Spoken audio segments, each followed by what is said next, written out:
The summer transfer window has just opened and it's set to be an eventful one as the biggest clubs look to add the best players to their squads. As bids come in and are rejected, West Ham, Chelsea have rejected, have, quote, immediately rejected a bid of £30 million. Arsenal's opening bid. Manchester United's opening bid. it can certainly unsettle players who want to advance their careers and find themselves at odds with managers who are unwilling to relinquish their top talent to rival teams. However, in the age of player power, if a footballer decides they want to move, then there are ways that they can try to force their club into sanctioning one. A classic technique of recent decades has been for the player to down tools and essentially go on strike, refusing to train or even play for the team in some cases. In this video, I'll go into more detail of 4 of what I feel to be the most interesting stories. Second opportunity, and this time it's one that West Ham have taken. West Ham signed Dimitri Payet from Marseille in the summer of 2015 for £10 million. Payet himself had no desire to leave l'OM or France. He was the top assister in Ligue 1 and enjoyed a great relationship with manager Marcelo Bielsa. However, the club's less than healthy financial situation meant that their hands were tied and Payet was forced to leave. He had a truly unforgettable debut season for the Hammers, scoring 12 and assisting 15 in all competitions. His dribbling was mesmeric and the ball seemed to be stuck to his feet as he smoked opponents time and again, humiliating midfields and defences with a dizzying array of tricks and skills and roulettes and rabonas. Some of his goals were truly audacious, whether that be cheeky chips over the keeper or simply stunning free kicks which were drooled over by pundits and fans alike. For my money, he was the most entertaining player in the league that season by some distance, and he helped propel West Ham to 7th place, their best finish since 2002. His virtuoso performances saw him achieve hero status amongst the West Ham fans, who made a brilliant song for him and had him immortalised in a mural outside their new home, the London Stadium.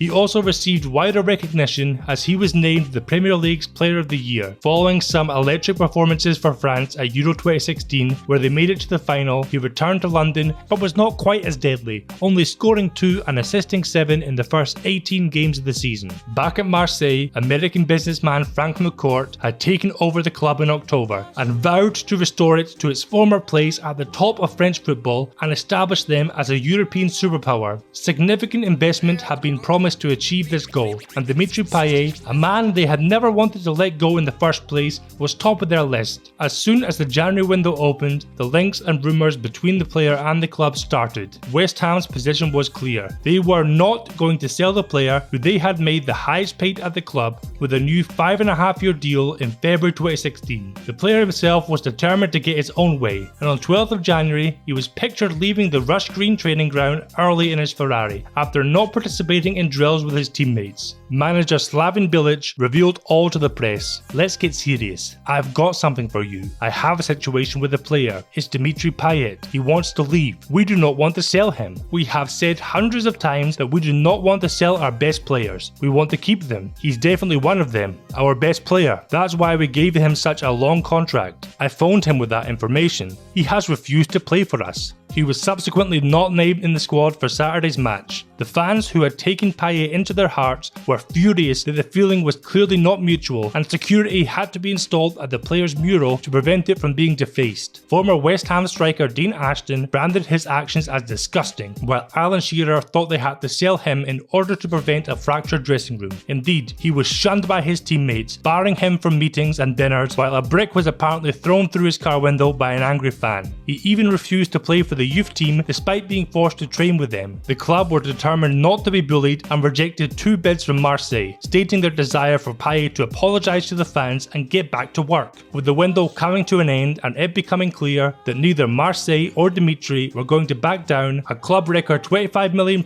offer was accepted and the player was off. Not even a day had passed before they were trying to erase all memory of him, painting over his mural with the image of an Andy Carroll bicycle kick. Modric. He has a decent shot on him, and it's a scoring shot.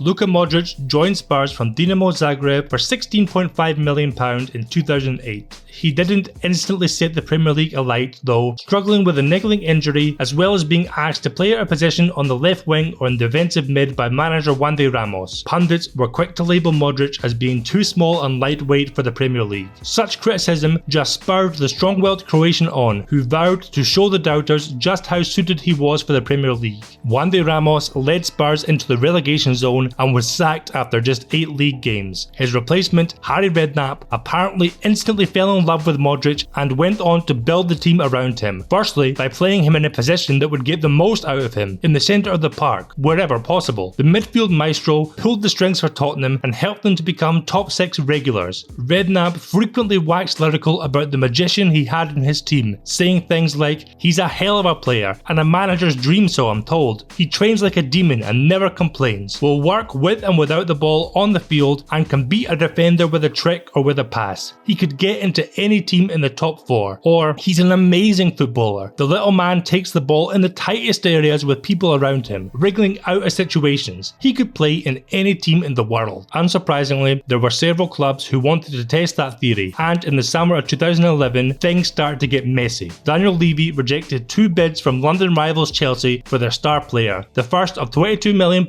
and the second of £27 million. Modric was not at all happy with this turn of events, however, as he told the media that it broke a promise that the Tottenham chairman had made to him when he agreed a contract extension the previous year. At that time, I had an open chat with Levy that if a bigger club came in with a concrete offer, we would consider it and agree the best solution for all concerned. Now Levy doesn't want to talk to me and said there is no possibility that I can leave Spurs. He threatened me. He said if I didn't accept the club's stance, they would make me sit on the bench or in the stands. Gentleman's agreement or not, Modric's head was turned, and having handed in a formal transfer request, he reportedly refused to play in the opening match of the season, with Redknapp stating his head's not right. He virtually had to force him to play their following game against Man City due to an injury crisis. Chelsea made one last push and tabled a £40 million bid on transfer deadline day. No dice, as it was again rejected. Stuck at Spurs, Redknapp urged his main man to put the disappointment behind him and focus on his football, which he did, going on to have a good season for Spurs, helping them to 4th in the league. That summer saw the battle for Luka Modric turn ugly again, but this time Real Madrid were the interested party. Desperate to ensure that a move away didn't again come to grief, he took drastic action as he missed training and then refused to join the club on their tour of the US. This resulted in Modric receiving the maximum fine as he was docked 2 weeks' wages. As the move was not to another Premier League club this time, Daniel Levy took a softer stance and was willing to sell Modric to Real Madrid provided they matched his valuation. After being made to train alone for nearly a month, a deal of roughly £30 million was agreed upon as Florentino Perez got his man and Luka eventually got his way. Dembele. Chance for Dembele. It is another brilliant Ousmane Dembele goal. After a highly impressive breakthrough season with Rennes, in which he scored 12 and assisted 5 in Ligue 1, 18-year-old Ousmane Dembele earned himself a move to Borussia Dortmund. He picked up where he had left off in France and took himself to a whole new level. His explosive pace, dangerous dribbling and agility really caught the eye as he left defenders on their arses up and down Germany. He proved himself to be an incisive and accurate passer of the ball, emerging as a talented playmaker with great vision, frequently delivering killer through balls or crosses and racking up a phenomenal 21 assists in all competitions. He played a vital role in Dortmund's DFB Pokal triumph, scoring 1 and assisting 1 in the semis and grabbing the opening goal in the final. Crucially, he chipped in with 2 goals and 6 assists in the Champions League, drawing widespread acclaim for his performances and quickly being marked as one of the most exciting talents and one of the hottest properties in Europe. All this, of course, had put him on the radar of some of the biggest clubs in the world, and in the summer of 2017, Barcelona came a-knocking. Fresh from losing Brazilian superstar Neymar to PSG for a world record transfer fee, they had a serious amount of cheddar burning a hole in their pockets and a heck of a lot of goals and assists that they needed to replace. And in August, just as his second season with Dortmund was set to kick off, they came in with a bid reported to be in the region of €100 million. Dortmund rejected this bid and Dembele responded by going AWOL. He did not report for a scheduled training session and did not pick up when his club tried to contact him and ascertain his whereabouts. As it transpired that he was still in Dortmund and there was no good reason for his absence, he was suspended indefinitely. Negotiations between the clubs rumbled on as Dembele stayed at home until August 25th, when a €105 million fee was agreed upon. After the fact, Dembele had this to say about his antics: "I was relaxed. It was a question of negotiation between Barca and Borussia. I knew I had to have patience. I decided to stop going training. I didn't want to go. I looked for an excuse not to go. If it didn't work out and I hadn't done my part to get the move to Barca, now I would be lamenting the fact I wasn't there." His former teammates did not look so positively on the whole affair, with goalkeeper Roman Weidenfeller saying this: "It was here at Dortmund that he turned himself into a player Barcelona wanted to buy, but rather than being thankful, he decides to leave the club by staying at home, going on strike and abandoning his teammates. That's just bad style. No manners." It is to be Neymar. Oh, it's fantastic!